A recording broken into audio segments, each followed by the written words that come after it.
اسامہ کو لشکر کا قائد، سپہ سالار، چیف آف آرمی سٹاف بنایا تھا۔ حضرت عمر نے کہا اسے سالار قافلہ مت بناؤ، یہ ایک غلام زادہ ہے۔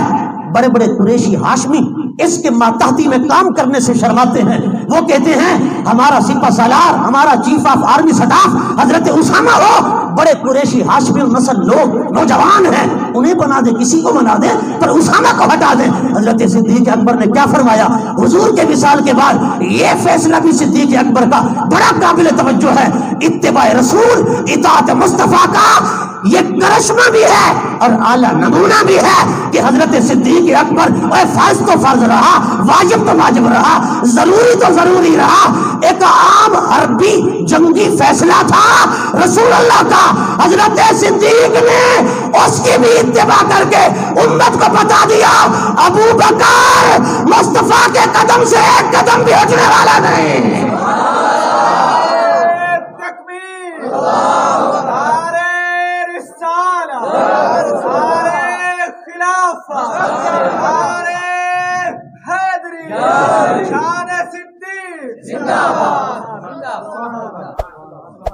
یہ توجہ تو آدھی ہو سکتا تھا کہ حضرت ابو بکر صدیق جنگی معاملات کی بنیاد پر اس فیصلے کو بدل دیتے تو کون کچھ کہہ سکتا تھا؟ کیا کوئی فرض کی تبدیلی ہو رہی تھی؟ واجب بدل رہا تھا؟ یا توجہ فرماؤ نا ذرا، یہ صرف اور صرف ابو بکر یہ بتانا چاہتے تھے کہ رسول اللہ کے بعد، آپ کے ظاہری پردہ فرمانے کے بعد اگر فیصلے بدلنا ہم شروع کر دیں، بے شک وہ جنگی فیصلے ہوں، حربی فیصلے ہوں، جن کا بدلنا فرض واجب نہیں، گناہ نہیں، حرام نہیں، ہاں جی، وہ اگر ہم بدلنا شروع کر دیں تو لوگ پھر دین میں تبدیلیاں شروع کر دیں گے۔ بنی اسرائیل کے مولویوں کی طرح، علماء سو کی طرح آپ وہ رستہ بتانا چاہتے تھے کہ حضور کی بالکل اتباع کرنی ہے، اطاعت مصطفیٰ کا، اتباع رسول کا اعلیٰ نمونہ دیکھنا ہو تو پھر صدیق اکبر کے اس فیصلے کو دیکھو۔ آپ نے اس پر بھی حضرت عمر کے فیصلے کو نہ مانا، آپ نے فرمایا سالار قافلہ میں نے نہیں بدلنا، حضور نے جس کو سالار قافلہ بنا دیا وہی سالار قافلہ رہے گا۔ حضرات گرامی، پھر اس میں بڑی قابل توجہ بات، آج کے حکمران صدیق اکبر کے نقش قدم پر کیوں نہیں چلتے؟ آقا علیہ الصلوۃ والسلام کے نقش قدم پر کیوں نہیں چلتے؟ ریاست مدینہ کی بات تو کی جاتی ہے، پر ریاست مدینہ کا نام لے کر میں تو یہی سمجھتا ہوں ہاتھی کے دانت کھانے کے اور دکھانے کے اور، یہ تو صرف یہی ڈھونگ ہے بس، ہاتھی کے دانت کھانے کے اور دکھانے کے اور۔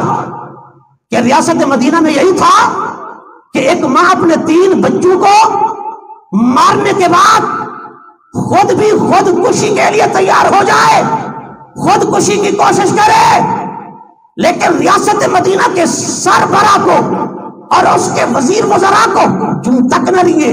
میں نے کہا ریاست مدینہ میں کوئی ماں اپنے 3 بچوں کو اس طرح مار دیتی تھی پھر خود بھی خودکشی کی کوشش کرتی تھی؟ بتاؤ ریاست مدینہ میں کبھی یہ ہوا کہ 4 ایسی ملازمہ بچیاں، کسی کی عمر 11 سال، کسی کی 12 سال، کسی کی 13 سال، کسی کی 14 سال، جن کے پاس ملازمہ ہیں وہ تشدد کر کے ان کو مار مار مار کے موت کے منہ میں اتار دیں اور ریاست مدینہ کا سربراہ پوچھنے والا بھی نہ ہو، اسے خبر تک بھی نہ ہو؟ میں نے کہا ریاست مدینہ کے وہ علم بردار تھے حضرت سیدنا عمر فاروق اعظم، خدا کی عزت کی قسم فرماتے ہیں دریائے نیل کے کنارے بکری کا بچہ بھی بھوکا پیاسا مر جائے تو قیامت کے دن عمر جواب دہ ہوگا۔ ریاست مدینہ کی تسبیح پڑھنی ہے تو پھر ریاست مدینہ کے تقاضے بھی پورے کرنا پڑیں گے، ایسے تو نہیں نا۔ ریاست مدینہ صدیق اکبر کی تھی جس میں رسول اللہ کے فیصلے نہیں بدلے، رسول اللہ کے فیصلے نہیں بدلے، وہ ریاست مدینہ تھی۔ میں نے کہا جنگی حربی اس فن کے مطابق اگر لشکر اسامہ کو نہ بھیجا جاتا، حضور کے وصال کے فوراً بعد جب حالات دیگر گوں تھے، حالات متغیر تھے، حالات تبدیل تھے، حالات مسلمانوں کے موافق نہ تھے، توجہ فرمائے ذرا، حالات مسلمانوں کے موافق نہ تھے، لشکر اسامہ کو فوراً بھیجنا درست نہ تھا۔ لیکن ابو بکر نے کہا رسول اللہ کے فیصلے کو میں کون ہوں بدلنے والا، میں تو ابو قحافہ کا بیٹا ہوں، میری کیا جرأت ہے۔ پھر دوسرا فیصلہ لشکر اسامہ کے سپہ سالار کو بدلنا، آپ نے فرمایا وہ بھی نہیں بدلے گا۔ وہ فیصلہ جو بدلنا حرام بھی نہیں، وہ تو اسے بدلنا گوارا نہیں کرتے۔ میں نے کہا آج کی ریاست مدینہ نام نہاد کیا ہو رہا ہے؟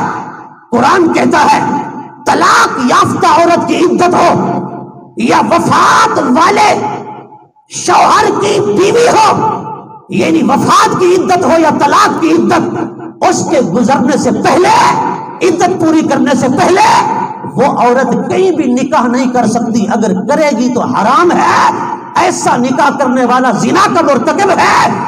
اگر وہ انکار کرے گا اس حرمت کا تو کافر بھی ہو سکتا ہے، کیوں کہ قرآن کے حلال و حرام کا انکار کفر ہے۔ اور میں نے کہا ریاست مدینہ کے علم برداروں، تمہاری ریاست میں ایک جج صاحب ایسا فیصلہ کر کے اس کو تحفظ فراہم کرتے ہیں جو فیصلہ سراسر قرآن کے خلاف، حدیث کے خلاف اور حرام فیصلہ ہے۔ میں نے کہا کیا جس میں حرام کو حلال، حلال کو حرام کر دیا جائے، یہی ریاست مدینہ ہے؟ پھر نہ کوئی وزیر نوٹس لے، نہ کوئی وزیر اعظم نوٹس لے، پھر راگ الاپتے ہیں ریاست مدینہ کے۔ قرآن کو تم بدل رہے ہو، رسول اللہ کے فرمان کو تم بدل رہے ہو، حلال کو حرام تم کرتے ہو، حرام کو حلال تم کرتے ہو، جائز کو ناجائز تم کرتے ہو، قرآن کے فیصلے تم بدلتے ہو۔ پھر کہتے ہو ریاست مدینہ، ریاست مدینہ تو صدیق اکبر کی تھی جس میں اطاعت مصطفیٰ بھی تھی، اتباع رسول بھی تھی۔ ہے توجہ، بات کڑوی تو نہیں لگ رہی؟ بڑی معذرت کے ساتھ علماء کو سننا آج ہمیں بڑا اوکھا لگتا ہے، بڑا اوکھا۔ ہاں مال پیسہ زیادہ آ جائے تو پھر مولویوں کی بات اچھی نہیں لگتی نا، وہ تو بیچارے غریب غربا ہوتے ہیں، پھر مالدار بندے کو مولوی، غریب مولوی کی بات کیسے اچھی لگے گی؟ ہمیں تو بالدار پیر کی بات اچھی لگے گی، جو بے شک اسمبلی میں بیٹھ جائے لیکن قرآن کے خلاف فیصلہ ہو پھر بھی بولنے کے لیے وہ گونگا ہو، گونگا، اس کے پاس زبان نہ ہو کہ قرآن کے خلاف فیصلہ کیوں ہو رہا ہے۔ نانے کی نسبت پر ہاتھ چبانے پہ خوش ہے، نانے کی شریعت بدل رہی ہے تو وہاں تکلیف نہیں ہے۔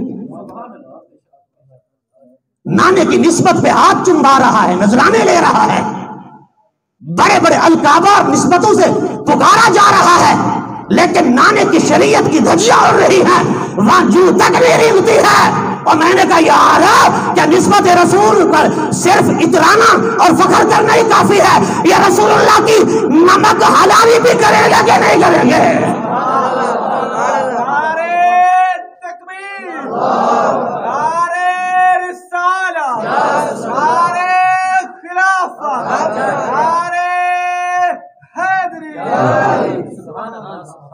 صدیق اکبر نے فیصلہ نہیں بدلا جو ایک عام فیصلہ تھا، کیا اس کو بدل دیتے تو کوئی حرام نہیں تھا، لیکن صدیق اکبر نے عائز خلیفہ اول ہونے کے، حضور کے پہلے جانشین ہونے کے ناطے صدیق اکبر نے بتا دیا کہ حضور تو حضور ہیں، ارے حضور کے اس در کے ادنا نوکر کی جرأت کیا ہے رسول اللہ کے فیصلے کو بدل دے؟